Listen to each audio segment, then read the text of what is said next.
Hello students, in the previous session we had done about the non-verbal communication. So today's topic will be verbal communication.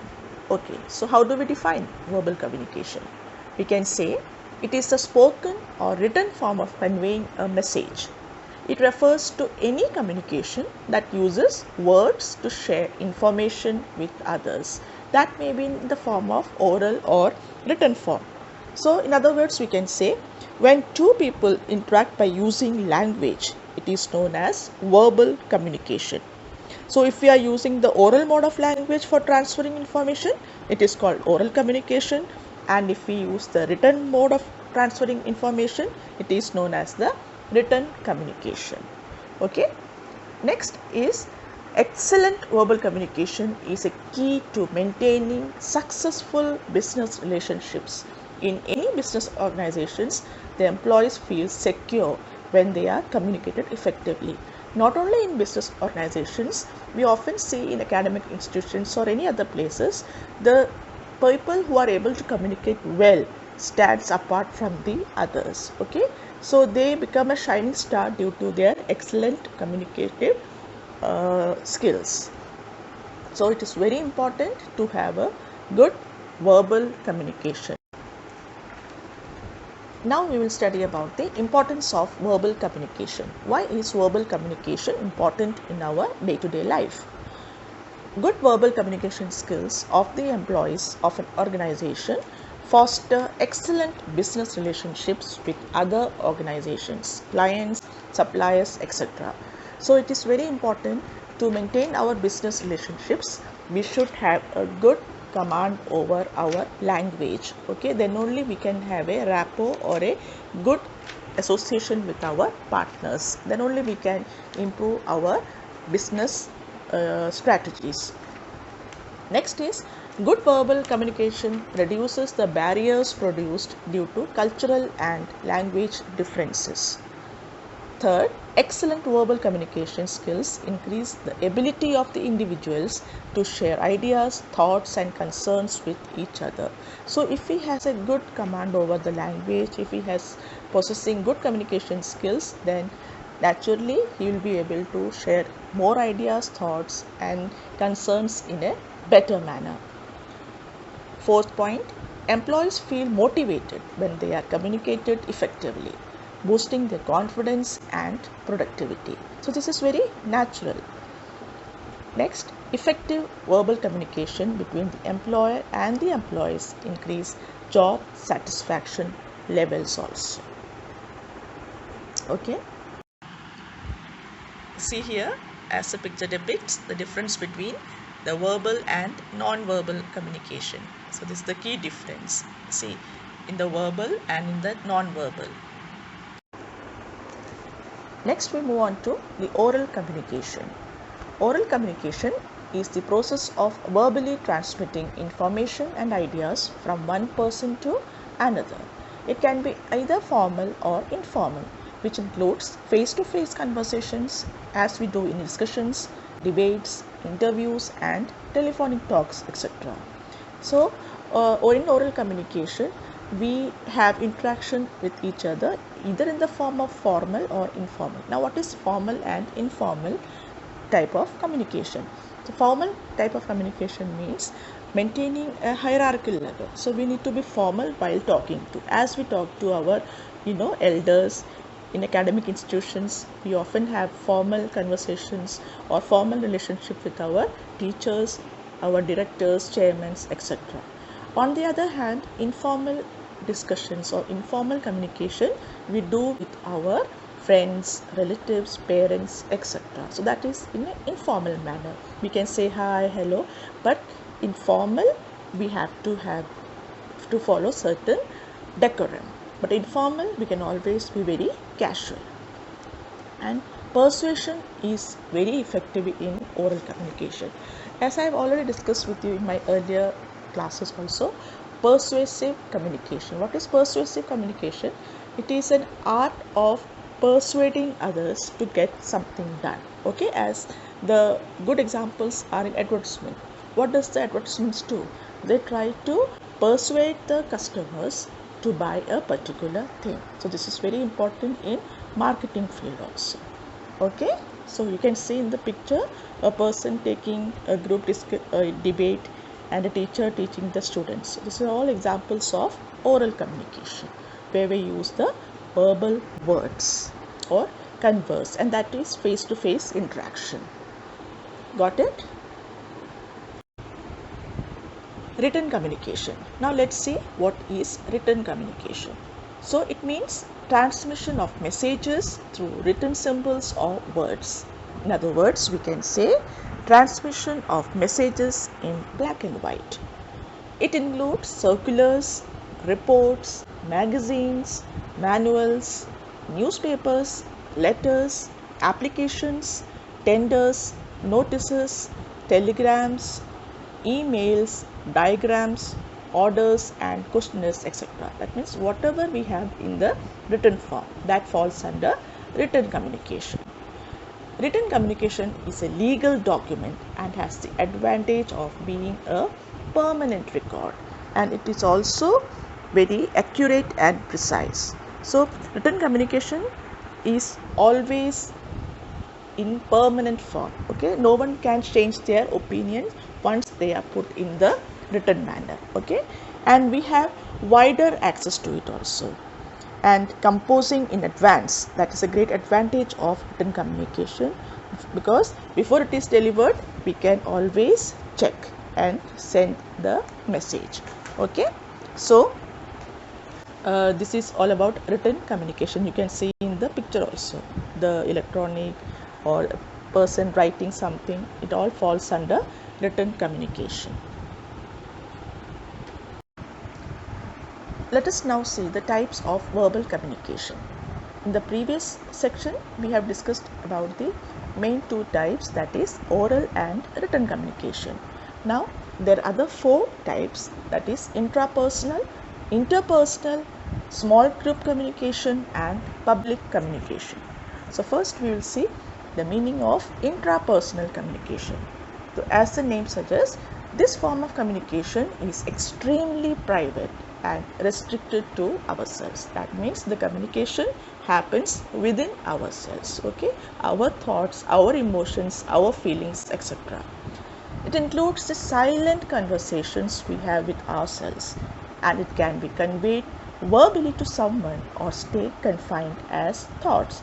So daily we have different types of feelings, emotions cropping up in our mind. Each moment we may have separate feelings or separate emotions or different thoughts, etc. So, and that we are, in a way communicating with ourselves. Okay, if we are sad, we may have many emotional thoughts in our mind, and we don't confine to others. It is just confined to ourselves. We don't open up in front of others. So we can say just a communication within ourselves, that is intrapersonal.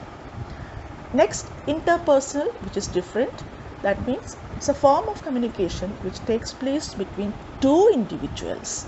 That means two individuals in a one-on-one conversation and swap their roles of sender and receiver.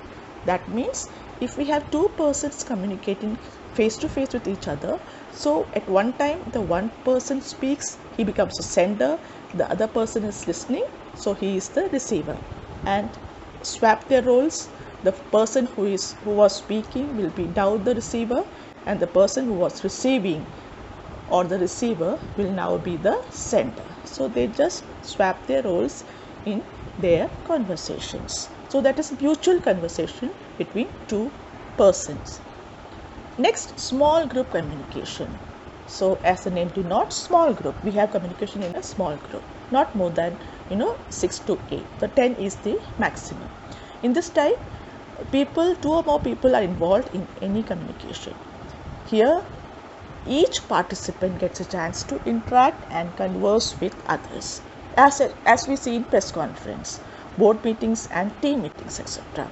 So if the group is small, it is easier to converse. Each and every person has a role to play, gets the opportunity to put forward his thoughts. So in board meetings, we see in the press conference, each and every journalist gets a chance to ask questions. And same way, in the board meetings also. The employees or employer all are, exchanging their ideas. So each person gets a chance to speak. Next, public communication. This type of communication takes place when one person addresses a large gathering of people. Example, as we see in election campaigns, public speeches. So our message is passed on to a wider section of people. So when a minister or when a leader, he holds a discussion in public, so he makes his speech to a wider gathering, to lots of people, maybe thousands or lakhs. Okay, and same way in campaigning also. So it is concerned with a large group. We communicate to a larger section of the society. Okay, now let us see the different ways to improve our verbal communication. This is very important aspect, because we see in today's world many people lack proper communication. They are left behind because they don't have good communication skills, may it be verbal or non-verbal. So excellent or good communication skills are very important to achieve success. So let us see. As we discussed, excellent verbal communication skills are very vital in the corporate world.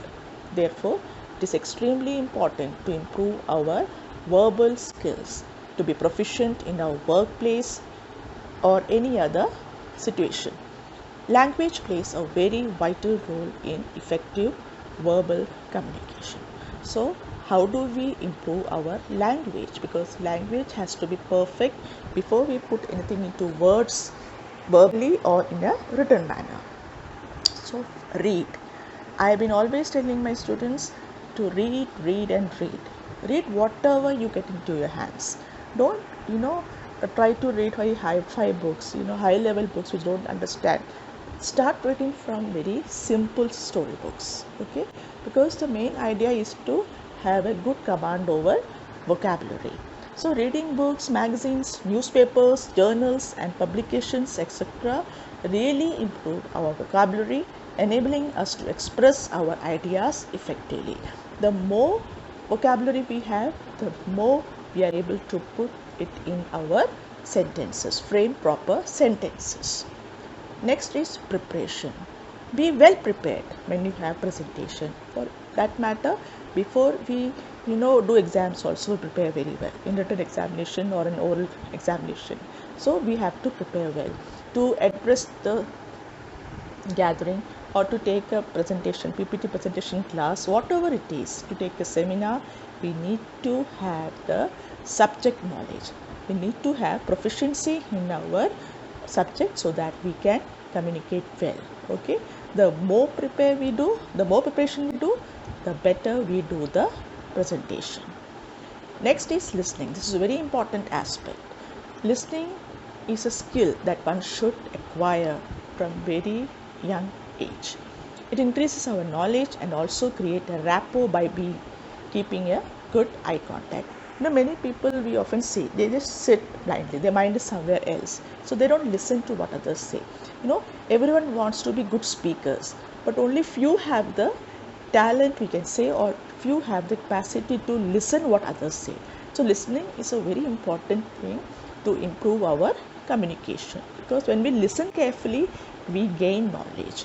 We can come to know about different views of others, and accordingly, just grasp, just accumulate it in your mind. So that is a good sort of learning also. Next, develop your skills. We need to improve upon the areas we fail or areas which we are very weak. The different methods are to improve verbal skills. That is by attending workshops, online communication courses, coaching centers, etc. So we have seen that so many coaching centers are mushrooming each day by day, because the demand is more, and to some extent for the students it's very useful. Next, be aware of your own non-verbal cues. So pay attention to your facial expressions, gestures and body language to ensure the messages align with it, because whatever we are speaking, that should match with our non-verbal cues. For example, if we are talking about a sad situation, so the expressions, the body language should convey that. And if we are in happy mood, so that's we should sound that way. The body language should be in that way. Okay. So according to our the verbal communication, we keep on changing our gestures and our body cues, body movements. And next is think and organize your thoughts and be very clear and precise. So hope you all have understood all this, the meaning of verbal communication, the different aspects, the different types of communication, and the ways to improve your verbal communication. Is very, very important. Okay, thank you students. That's for today. Bye. Take care. Stay safe.